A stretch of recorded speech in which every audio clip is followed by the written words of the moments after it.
नमस्कार. मी सुप्रिया आणखी एका नवीन ब्लॉगमध्ये आपलं मनापासून स्वागत करते. तुम्हाला आजचा दिवस सुखाचा, आनंदी आणि आरोग्यदायी जाओ.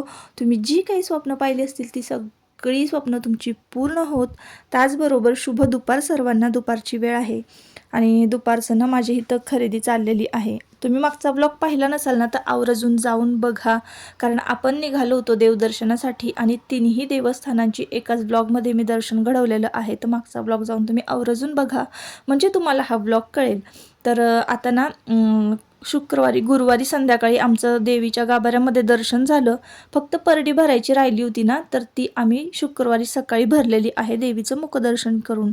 तर आज ना शुक्रवार आहे, म्हणजे आजच भरलेली होती. तर म्हणूनच तुम्ही मागचा ब्लॉग जाऊन बघा, म्हणजे तुम्हाला थोडक्यात हा ब्लॉगसुद्धा कळेल. तर परडी भरल्या आणि आम्ही बाहेर आलो मुखदर्शन करून देवीचं. आणि इथं ना माझी खरेदी चालली होती. आता मला की नाही खूप दिवसापासून चाललं होतं माझं. मला ना उतरण घ्यायची होती आणि इथं उतरण मी खरेदी करत होते. त्यानंतर परत अनेक बारीक सारीक वस्तू असतात बघा, की आपल्याला ज्या की आवर्जून घ्यायच्या असतात पण कधी योगच येत नाही. तर आपण अशा देवस्थानाला भेट दिली की नाही, गेलो की आवर्जून ह्या गोष्टी बघायच्या. तिथं चांगल्या पद्धतीचं पितळ तांब आपल्याला मिळतं. मग ते दिवे असू द्यात, घंटी असू द्या किंवा इतर देवांच्या मूर्ती असू द्यात, किंवा मग असे तांब्या पितळाची छोटी छोटी भांडी जी की आपल्याला भांड्यांच्या दुकानात आवर्जून नाही मिळत, तर ती ना आवर्जून तुम्ही खरेदी करावी. त्यानंतर इथं बांगड्या वगैरे आम्ही खरेदी केल्या. आणि आजच्या साडीचं तुम्हाला सांगते मी. तर ही साडी जी आहे ना मी तुळजापुरातच खरेदी केलेली आहे. तर मागच्या ब्लॉगमध्ये तुम्ही जाऊन मागचा ब्लॉग बघितलात तर कळेल की मी ही साडी कशी खरेदी केली किंवा कुठून केली, काय केली. तर असो, तर खूप सुंदर ही साडी मला दिसत होती आणि मला तर खूप आवडली बघा. आता संक्रांतीला तर बघूयात, हीच साडी मी नेसायचं ठरवलेलं आहे. अजून ब्लाऊज वगैरे नाही स्टिच केलेला आहे, याच्यावर लवकरच शिवेन. तर मागच्या ब्लॉगमधला जो छोटासा व्हिडिओचा पार्ट होता, म्हणजे ही व्हिडिओ क्लिप, रात्री आम्ही गुरुवारी दर्शन केलं होतं ना, तर आम्ही ना ही अन्नपूर्णेची मूर्ती गाभाऱ्यातून देवीला भेटून आणली होती ना, तीच मी आयुषच्या हातामध्ये दिली होती आणि त्याला सांगितलं होतं की व्यवस्थित सांभाळ. काही जबाबदाऱ्या मुलांना ना अशा सांभाळायला दिल्या ना आणि सांगितलं ना की मग त्यांना कळतं. त्यामुळं ना मी त्याच्या हातात आवर्जून ती मूर्ती दिली होती आणि त्यांनी सुद्धा ती व्यवस्थित सांभाळली. त्यानंतर आम्ही इथं सोलापूरमध्ये येऊन पोचलो होतो. दुपारची वेळ होती, 1-1:30-2च्या आसपासचं टायमिंग असावं. आणि मग म्हटलं चला काहीतरी जेवण करून घेऊया, खाऊन घेऊया. आणि मग घरी गेल्यानंतरच आता संध्याकाळी आपलं जेवण होणार होतं. तर म्हटलं घरी जाईपर्यंत खूप भूक लागेल, म्हणून इथं थोडंसं पुरी भाजी आणि देवासाठी ना गुलाबजाम मागवले होते. तेच गुलाबजाम मी त्याला भरवत होते. आता इथलं एक्सपिरियन्स सांगायचा म्हणजे खाण्याचा, तर पुरी भाजी एकदम मस्त होती बरं का.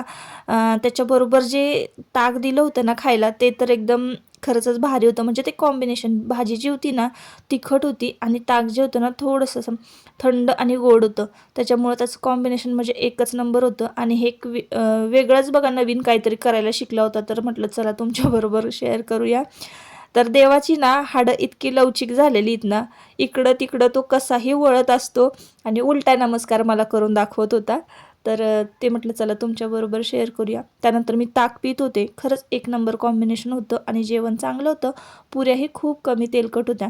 त्यानंतर जेवण केल्यानंतर की नाही बघा, एक कुंदा चहा मिळतो, स्पेशल कुंदा इथला बरं का. तर म्हटलं चला ट्राय करून बघूयात. म्हणून मग मी घेतला, कारण मी तर आयुष्यात पहिल्यांदाच असा बघितला आहे चहा, की काय असतं नक्की या चहामध्ये. तर असा मावा होता याच्यामध्ये, म्हणजे मावा होता की आणि काय होतं काय माहिती. पण कुंदा चहा म्हणजे कदाचित मिठाई किंवा मावा असंच काहीतरी तो प्रकार असावा. आणि म्हटलं चला पिऊन बघूयात. तर हा चहा मी पिला ना, एकदम भारी, एकदम फ्रेशच वाटलं. सगळा प्रवासाचा शीण निघून गेला. आणि मग त्यानंतर आम्ही पोहोचलो घरी. तर घरी पोहोचेपर्यंत बरोबर 7 वाजलेले होते. म्हणजे 7 वाजायला ना 5-10 मिनटं कमी होती. बरोबर संध्याकाळच्या वेळेला आम्ही ना घरामध्ये पोहोचलो, घरात आलो. आणि मी सगळ्यात आधी मग म्हटलं चला आधी आपण ज्या काही मूर्त्या आणलेल्या आहेत त्या देवघरामध्ये ठेवूया. तर त्याआधी बघितलं तर इतकी सारी धूळ बसली होती ना फर्निचरवर. मी येतानाच सगळं क्लीन करून म्हणजे आले होते घर, पण असंच तर बंद घरामध्ये सुद्धा धूळ कुठून येते हेच कळत नाही. तर मग म्हटलं असो, आता हे जे तुळजापूरहून कुंकू आणलं होतं, तर ते कुंकू मी सर्वात आधी देवघरामध्ये ठेवलं आणि आमच्या ब्राह्मण काकांनी सांगितलं होतं की तुम्ही जी मूर्ती आणणार आहे गाभाऱ्यातून स्पर्श करून, तर ती मूर्ती थेट डायरेक्ट देवघरामध्येच ठेवायची. देवघरामध्ये ही मूर्ती ठेवली. त्याच्यानंतर तिथून जे काही सौभाग्याचं वाण आणलं होतं, कुंकू, बांगड्या, हे सगळं देवघरामध्ये ठेवला. प्रसाद जो आहे तो काढून घेतला आणि सर्वात आधी प्रसादाचं नैवेद्य आपल्या देवघरामध्ये दाखवायचं म्हणून आम्हाला काकांनी सांगितलं होतं. जेव्हा आपण कुलधर्म कुलाचार करतो तेव्हा ह्या सगळ्या गोष्टी करायच्या आणि येताना कुठंही थांबायचं नाही, थेट डायरेक्ट देवळातून घरीच आपल्या यायचं आहे असं सांगितलं होतं. तर मग आम्ही त्याच पद्धतीने सगळे नियम पाळून मग आमचं हे जे काही होतं कुलधर्म कुलाचार तो केलेला होता. त्याच्यानंतर मी हे उतरण वगैरे घेतलेली होती, ती तुम्ही तर पाहिलंच असाल सुरुवातीला. तर ती आल्या मग सरळ देवघरामध्येच ठेवली आणि मग म्हटलं चला नंतर आता एखादा चांगला मुहूर्त बघून मी ह्या उतरणची कशी स्थापना करायची, किंवा प्रत्येक जे देव आणलेले आहेत, गणपती बाप्पा आणलेले आहेत, महालक्ष्मीची मूर्ती मी घेऊन आले होते, त्याच्यानंतर दत्त महाराजांची सुद्धा मूर्ती मी घेऊन आलेली आहे. अशा 2-3 अन्नपूर्णेची मूर्ती, मग अशा 2-3 मूर्त्या घेऊन आले होते ना, त्याची स्थापना कशी करायची हे मी तुम्हाला पुढच्या व्लॉगमध्ये सांगेनच. पण त्याआधी आता बघा इकडे ना सगळा प्रसाद काढून घेते आणि आल्या त्या प्रसादाचा नैवेद्य दाखवायचा आहे. तर हे जे काही कुंकू होतं ना गाभाऱ्यातलं मूर्तीला लागलेलं, तर ते पिशवीमध्ये तसंच होतं. तर ते मी करंड्यामध्ये भरून ठेवलं आणि मग त्यानंतर नमस्कार करून चला मग म्हटलं प्रसादाचा नैवेद्य दाखवून घेऊया आणि मग पुढच्या कामांना सुरुवात करूयात. तर एका बाजूला बॅग ज्या आहेत ना त्या तशाच ठेवल्या कपड्याच्या. आता हे कपडे सगळे उद्या धुता येतील असा विचार केला आणि सगळ्यात आधी ना फर्निचर पुसायला घेतलं. फर्निचर सगळं पुसून काढलं आणि मग त्यानंतर लोटून काढलं संपूर्ण घर लोटून काढल्यानंतर ना चला मग म्हटलं आधी फिनेलनी संपूर्ण लादी पुसून घेऊया, कारण धूळ इतकी कचकच पायाला लागत होती ना, काही सुचतच नव्हतं. आणि गुरुवारी सकाळी पहाटे मी पूजा मांडून गेली होती ना, त्या पूजेची सांगतासुद्धा आजच करायची होती, म्हणजे आज शुक्रवारचा संध्याकाळचा दिवस होता. अशी 2च दिवसामध्ये आमचे जे काही देवदेव आहे किंवा देवस्थानांचं दर्शन आहे ते पूर्ण झालेलं होतं 2च दिवसामध्ये. म्हणजे गुरुवारी आम्ही पहाटे निघालो होतो आणि मग शुक्रवारी संध्याकाळी 7 वाजेपर्यंत घरीसुद्धा पोचलो होतो. तसं बघायला गेलं ना तर दर्शन जर आपल्याला घ्यायचं असेल ना, समजा आपण आधीच बुकिंग वगैरे केलेलं असलं तर मग आपल्याला लगेच दर्शन मिळतं. पण आपल्याला रांगेत जर उभं राहायचं म्हटलं ना तर मग 2-3 दिवस आपल्याला देवदेव करण्यासाठी कुलाचार कुलधर्म कुलाचार करण्यासाठी लागतात असं आहे. मग आल्या ना घर संपूर्ण स्वच्छ करून घेतलं. सगळ्यात आधी मी काय करते, फिनेलने लादी पुसून घेते. फिनेलने लादी पुसून झाली की पुन्हा एकदा साध्या पाण्यानं लादी पुसून घेते. आता लादी वगैरे पुसून झाली, फरशी पुसून झाली, संपूर्ण घर स्वच्छ झालं ना की म्हटलं चला आता दिवाबत्ती करूया. कारण 7 वाजता आम्ही घरी पोचलो होतो ना, तर अर्धा तास माझा सगळा आवरण्यातच गेला. झाडझटक पुसून बॅगेतले जे काही कपडे थोडेफार होते ते काढून एका बाजूला टाकून दिले धुवायला आणि त्यानंतर मग प्रसाद वगैरे जे काही बांगड्या जे काही आपण खरेदी केलेल्या वस्तू असतात ना त्यासुद्धा काढून देवघरामध्ये ठेवल्या आणि मग आता म्हटलं चला दिवाबत्ती करून घेऊया, संध्याकाळची वेळ आहे. तर मी तो प्रसाद आणल्या देवघरामध्ये ठेवला होता ना, तो ताटात भरून ठेवला आणि आता चला म्हटलं नैवेद्य दाखवून घेऊया आणि दिवाबत्ती करून घेऊया. हे सगळं झाल्यानंतर ना, दिवाबत्ती झाल्यानंतर मला स्वयंपाकाला सुद्धा सुरुवात करायची होती.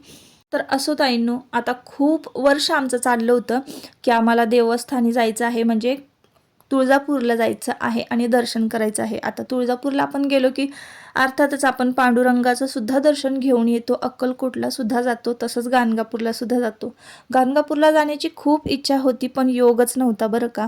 आणि खूप वर्ष चाललं होतं माझं तुळजापूरला जायचं, आपल्या कुलदैवतेला जायचं.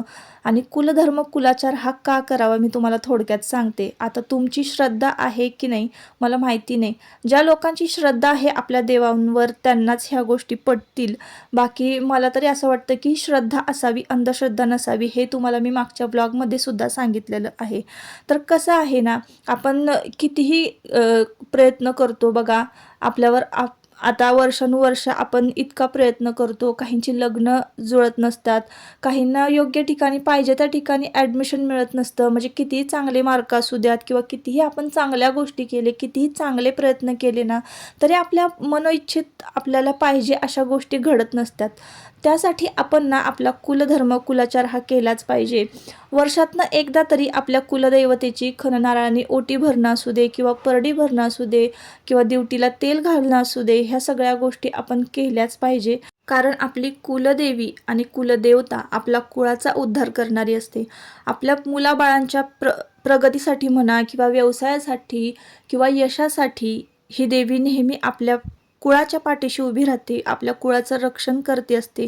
इतर वाईट गोष्टींपासून आहे ना ती नेहमी आपल्याला वाचवत असते, आपल्या पाठीशी उभी असते. म्हणूनच आपण कुलधर्म कुलाचार हा केला पाहिजे. आता माझी दिवाबत्ती झाली, सगळे फ्रेश झाले आणि मग आम्ही सुरुवात केली आरतीला. रामाचा वाटला आहे सदना, संकष्टी पावावे निर्वाणी रक्षावे सुरवर वंदना. जय देव जय देव जय मंगलमूर्ती ओ श्री मंगलमूर्ती. दर्शन मात्रे मन कामना पूर्ती. जय देव जय देव. दुर्गे दुर्गट भारी तुझविण संसारी, अनाथनाथे अंबे करुणा विस्तारी. वारी वारी जन्म मरणाते वारी, हारी पडलो आता संकट निवारी. जय देवी महिषासुरमर्दिनी, सुरवरीश्वर वरदे तारक संजीवनी. जय देवी जय देवी. तर इथं आम्ही सगळ्यांनी मिळून आरती केली आणि आरती झाल्यानंतर मी लगेच स्वयंपाकाला लागले. तर चपात्या केल्या, वाटाणा घालून मसाला भात केला आणि मग त्यानंतर वांग बटाट्याची भाजी केली आणि देवीला आवडते तशी नैवेद्याला तांदळाची खीर केली होती आणि तुळजापूरहून पेड्यांचा प्रसाद आणला होता ना, तो सुद्धा ताटाला लावला आणि नैवेद्य दाखवला. तर अशा पद्धतीनं आमचं जे काही आहे कुलधर्म कुलाचारचं ट्रिप जी होती ना, छोटीशी देवस्थानांचं दर्शन, तर ती पूर्ण झालेली आहे. आणि कुलधर्म कुलाचार हा दरवर्षी खरंच केलाच पाहिजे. म्हणून आवर्जून मी आता ठरवलेलं आहे की मार्गशीर्ष महिन्यामध्ये दरवर्षी होता होईल तर तुळजापूरला जाऊन यायचं. तुम्ही सुद्धा तुमचा कुलधर्म कुलाचार केला नसेल तर दैवतेची सेवा करणं खूप म्हणजे खूप चांगलं असतं. आपण म्हणतो ना काही करणी बाधा वगैरे ह्याच्यावर आता विश्वास ठेवता की नाही, पण त्या आपल्यापर्यंत पोहोचत नाही, कुणाची वाईट दृष्टी आपल्या घरादारावर पडत नाही. म्हणून कुलदैवतेचा कुलाचार कुलधर्म हा करायचा, कुलदेवीची सेवा करायची. तर असो, परत भेटूया नवीन एका ब्लॉगमध्ये. तोपर्यंत स्वतःची काळजी घ्या, मजेत राहा. व्हिडिओ जर आवडला असेल तर आपल्या चॅनलला नक्की सबस्क्राईब करा, व्हिडिओला हाईप आणि लाईक देखील करा. चला, बाय बाय.